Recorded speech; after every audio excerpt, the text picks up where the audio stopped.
इस वक्त मैं नालंदा परिसर के पुस्तकालय में हूँ और इस पुस्तकालय को पूरे प्रदेश भर में सबसे हाईटेक का पुस्तकालय कहा जाता है। और क्यों हाईटेक है इसका मैं आपको लाइव एक उदाहरण बताता हूँ। देखिए, मैं एक किताब छत्तीसगढ़ सेक्शन का उठाया हूँ और इसे मैं लेकर इस गेट से आगे जाऊँगा तो अगर मैं इस किताब को इशू नहीं कराया हूँ और इसको आगे लेकर जाऊँगा, यहाँ से मैं बाहर लेके जाने की कोशिश करूँगा तो देखिए ये अलार्म बज गया है। तो आप यहाँ बिना इशू कराए कोई भी किताब बाहर लेकर नहीं जा सकते हैं। इसकी पूरी एक प्रक्रिया है, उस प्रक्रिया का पालन करने के बाद ही आप किताब इशू करा सकते हैं। डॉक्टर मंजुला जैन हमारे साथ मौजूद है, उनसे समझते हैं कि यहाँ बुक कैसे इशू किया जाता है, क्या प्रक्रिया है और अगर कोई बिना इशू करे यहाँ से बुक ले जाता है तो उसको क्या समस्या हो सकती है। जी, यहाँ पर बुक दो तरह के से इशू की जाती है। पहला तो ये है कि ये कियोस्क मशीन है। इस कियोस्क मशीन के जरिए व्यक्ति खुद अपने बुक इशू कर सकता है। जैसे आप देख रहे होंगे कि हर बुक में एक चिप लगी हुई है ना, इसमें मैग्नेटिक चिप लगी हुई है, RFID सिस्टम है इसमें, और हर मेंबर को हम लोग इस तरह से एक RFID कार्ड देते हैं। तो यदि ये कियोस्क मशीन पे यदि व्यक्ति को जो भी उसकी बुक चाहिए है, यदि वो बुक रख देते हैं और कार्ड रखते हैं और यहाँ पर बोरो के लिए इशू करते हैं, तो आप देख रहे हैं यहाँ इनका नाम और ये बुक की सारी इन्फॉर्मेशन इस पर आ जाती है। और जैसे ही हम इसको इशू करते हैं, ये किताब यहाँ पे दिखा रहा है आइटम प्रोसेस सक्सेसफुली, ये किताब इसको इशू हो गई है। इस तरह से अच्छा, ये अगर बिना इशू के निकालते हैं तो अलार्म बजता है। जी बिल्कुल, जैसे ये बज गई है, ये इशू हो चुकी है ना, इशू हो गई है, अब ये जा सकता है। इसी तरह से ये रिटर्न भी कर सकता है। जैसे आप मैं रिटर्न के प्रोसेस दिखा दूँ आपको, ये रिटर्न भी अपने हिसाब से वो कर सकता है। जैसे ये रिटर्न हुआ, इस तरह से एक स्लिप आती है, उसमें आपकी जानकारी लिखी रहती है। ATM में जिस प्रकार से जो हम पैसे निकालते हैं तो स्लिप आता है, उसी प्रकार से इसमें भी स्लिप आता है और उसके बाद बुक इशू हो जाता है और बुक रिटर्न भी हो जाता है। मैडम, मुझे यह बताइए कि यहाँ बुक लेने की प्रक्रिया तो बता दिया गया है, लेकिन जो नए सदस्य जुड़ते हैं उनको क्या करना होता है। नए सदस्य है कोई भी व्यक्ति यहाँ पर, चाहे वो कम उम्र का हो या सीनियर सिटीजन भी क्यों ना हो, जिसको भी पढ़ने की इच्छा है ना, वो लाइब्रेरी में आ सकता है। और ये लाइब्रेरी वैसे ख़ास तौर पर जो फोकस की गई है वो यूथ पे की गई है। इसलिए कॉम्पिटिटिव एग्ज़ाम से रिलेटेड किताबें यहाँ पर ज़्यादा हैं। वैसे लिटरेचर साहित्य की भी किताबें ज़्यादा हैं, लेकिन ज़्यादातर तैयारी करने वाले जितने भी स्टूडेंट्स हैं वो सारे प्रतियोगी परीक्षाओं वाले हैं। तो उसके लिए कोई भी व्यक्ति जो भी यहाँ का सदस्यता लेना चाहता है, उसको 2500 कॉशन मनी लगती है, जो कि रिफ़ंड हो जाती है बाद में, और 500 रुपये सामान्य व्यक्ति के लिए 500 रुपये मंथली फ़ीस है। और जो BPL वाले जो श्रेणी में आते हैं वो उनके लिए 200 रुपये फ़ीस है। अच्छा, है ना। और एक फॉर्म लेना पड़ता है, सदस्यता फॉर्म, वो उसको भरते हैं, उसके साथ ID प्रूफ लगाते हैं, बैंक डिटेल्स लगाते हैं। तो मेंबरशिप यहाँ यदि सीट्स अवेलेबल जितनी रहती है वो उनको उतनी मेंबरशिप मिल जाती है, और वो जब तक पढ़ना चाहें वो पढ़ सकते हैं। मंजुला जी, हमें यहाँ बहुत सारी किताबें हैं, उसको किस प्रकार से सेट किया गया है, बच्चों को कैसे आसानी से कौन से विभाग की पढ़ाई करनी है तो उसको मिल जाए, ये बता दीजिए हमें। जी, जैसा कि आप देख रहे हैं, हमने शुरुआत छत्तीसगढ़ राज्य है, हमने शुरुआत छत्तीसगढ़ से की है ना। तो किताबों का अरेंजमेंट 1 नंबर की जो रैक है हमारा, वो छत्तीसगढ़ से शुरुआत की है। छत्तीसगढ़ की किताबें जी, क्योंकि छत्तीसगढ़ है इसलिए हमने प्राथमिकता यहाँ से दी है। तो छत्तीसगढ़ के साथ में उसके बाद हमने यहाँ पर ये हमारा जो पूरा सेक्शन है सब्जेक्ट वाइज है। मतलब व्यक्ति को जो PSC UPSC PSC और भी जो एग्ज़ाम में जो किताबें लगती हैं, जैसे पब्लिक एड है, पॉलिटिकल साइंस है, सोशियोलॉजी है, ज्योग्राफी है, जो किताबें लगती हैं वो सारी किताबें हमने सब्जेक्ट वाइज यहाँ पर। यहाँ बहुत सारे बच्चे PSC और UPSC में सेलेक्ट हुए, कितने बच्चे होंगे? ये अब करीब, वैसे तो देखा जाए 3 साल में हमारे पास जो है ऑन पेपर तो वैसे 200-250 से ऊपर है, लेकिन कई संख्या इससे बहुत ज़्यादा है। जैसे कि अभी CGPSC के जो टॉप भी किए थे, तो वो भी हमारे यहाँ से थे। ऐसा टॉप 10 में जो टॉप 6 लोग थे वो हमारे यहाँ से थे। टॉप 10 के टॉप 6 थे। और इसके बाद अभी पिछले में भी 2019 इस पुस्तकालय की खासियत देखिए कि CGPSC में जो टॉप 10 थे उसमें से टॉप 6 यही के जो बच्चे पढ़ाई कर रहे थे वो निकले हैं। तो बहुत ही खास है ये नालंदा परिसर जहाँ पे पुस्तकालय बनाया गया है। और अंदर देख लेते हैं। मंजुला जी, आगे इधर और कौन कौन से सेक्शन की किताब हैं?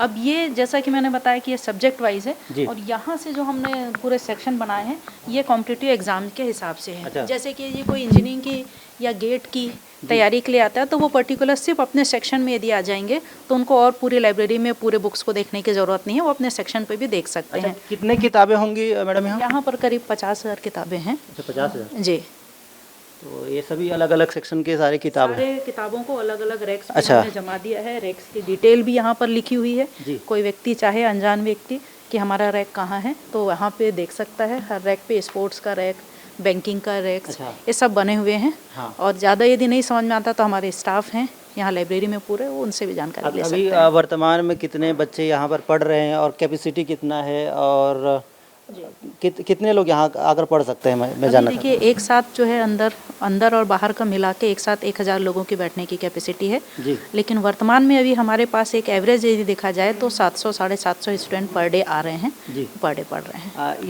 इस पुस्तकालय की शुरुआत कब हुई थी और अभी तक कितने बच्चे यहाँ पे शामिल हो चुके हैं, यहाँ मेंबरशिप ले चुके हैं? कुछ आंकड़ा है? जी, ये 3 साल पहले जून 2018 में इसकी शुरुआत हुई थी, इसकी स्थापना हुई थी। और आज करीब यहाँ पर हमारे पास 7000 से ज़्यादा स्टूडेंट 3 साल में यहाँ से पढ़ के निकल चुके हैं। और वर्तमान में अभी 2300 लोग हैं जो अभी लाइब्रेरी में हैं। 2300 लोग यहाँ वर्तमान में है। और टोटल यदि 3 साल की बात करें तो हम लोग 7000 के ऊपर जा चुके हैं, मतलब 7000 स्टूडेंट यहाँ से पढ़ के निकल चुके हैं। अच्छा मैडम, मुझे यह भी बता दीजिए कि यहाँ पढ़ाई के लिए जो बैठक व्यवस्था है वो किस प्रकार से? क्योंकि मैं बाहर देख रहा था बहुत सारे बच्चे बाहर बैठ के अलग अलग जगह में भी पढ़ रहे हैं। बैठक व्यवस्था कैसी है यहाँ? बैठक व्यवस्था ये है कि ग्राउंड फ्लोर पे भी है, फर्स्ट फ्लोर पे भी है और सेकंड फ्लोर पे भी है। सेकंड फ्लोर पर हमारा पूरा ई लाइब्रेरी है, उसमें कंप्यूटर्स हैं, उस पर इंटरनेट वाईफाई टोटल फ्री है। दूसरा हमारा जो गार्डन एरिया है वहाँ पे भी दिन में भी बैठ के पढ़ सकते हैं और रात में भी पढ़ सकते हैं। रात में भी एलईडी की लाइट इतनी पर्याप्त है कि रात में भी बैठ के पढ़ सकते हैं।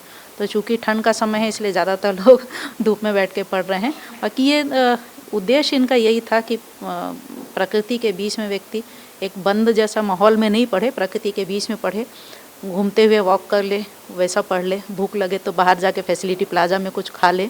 तो ये एक व्यवस्था थी कि आने वाला व्यक्ति यहाँ आके सिर्फ पढ़े, इसलिए 24 घंटे का कॉन्सेप्ट रखा था कि आपको सारी सुविधाएं यहाँ उपलब्ध कराई जा रही हैं, बस आप तैयारी करिए, रिजल्ट निकालिए और अच्छा भविष्य बनाइए ना। ये थी हमारे साथ डॉक्टर मंजुला जो इस पूरे लाइब्रेरी की देखरेख करती हैं, लाइब्रेरियन हैं, और ख़ास तौर पर इस पुस्तकालय को हम एक शब्द से इसका जिक्र कर सकते हैं, इसे कह सकते हैं कि CGPSC और UPSC का ये लॉन्चिंग पैड माना जा सकता है, क्योंकि बड़ी संख्या में बच्चे यहाँ पढ़ने आते हैं और सिविल सर्विस के एग्ज़ाम भी यहाँ से क्रैक कर जाते हैं। नालंदा परिसर क्यों ख़ास है, इसकी तस्वीर आप देखिए। ये सारे बच्चे हैं यहाँ पढ़ाई कर रहे हैं, जो कुछ बच्चे UPSC की कर रहे हैं, कोई CGPSC की तैयारी कर रहे हैं, और ये ओपन एरिया है, बाहर भी बैठ के यहाँ पे पढ़ाई किया जा सकता है। और ख़ासकर ठंड का मौसम है तो यहाँ बच्चे बाहर भी बैठकर पढ़ते हैं। और एक वाकई बहुत खूबसूरत जगह है नालंदा परिसर। पूरे चारों तरफ देखेंगे तो हरियाली आपको दिखेगी, और सभी जगह बच्चे यहाँ पर अलग अलग ग्रुप बना के यहाँ पर ग्रुप स्टडीज़ यहाँ पे कर रहे हैं। कुछ बच्चों से भी बातचीत करके समझ लेते हैं कि क्या पढ़ाई वो कर रही हैं, किसकी तैयारी कर रही हैं।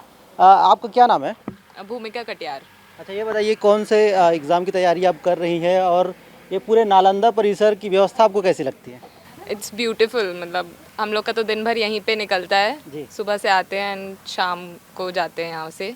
अच्छा, तो एग्ज़ाम्स PSC की पढ़ाई चल रही है।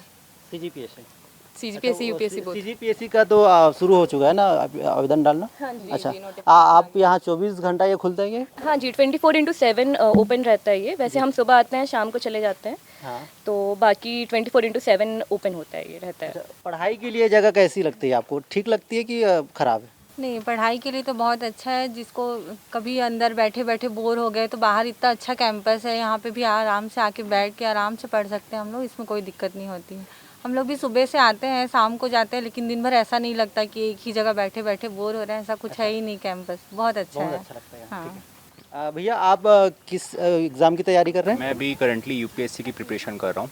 अच्छा, तो यहाँ सारी किताबें जो आपको ज़रूरी है, जो आपको पढ़नी चाहिए, वो सारी मिल जाती हैं? जी, यहाँ सारी अवेलेबल है, बट कुछ अपडेशन की ज़रूरत है, बट यहाँ सारी बुक्स अवेलेबल है करंटली।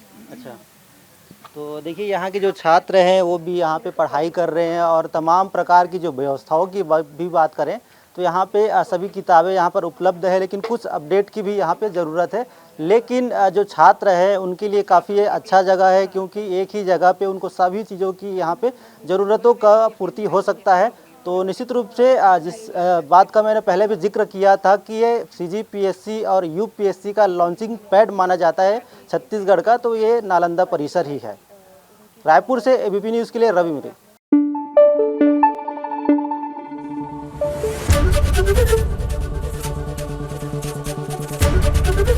ABP न्यूज़ आपको रखे आगे।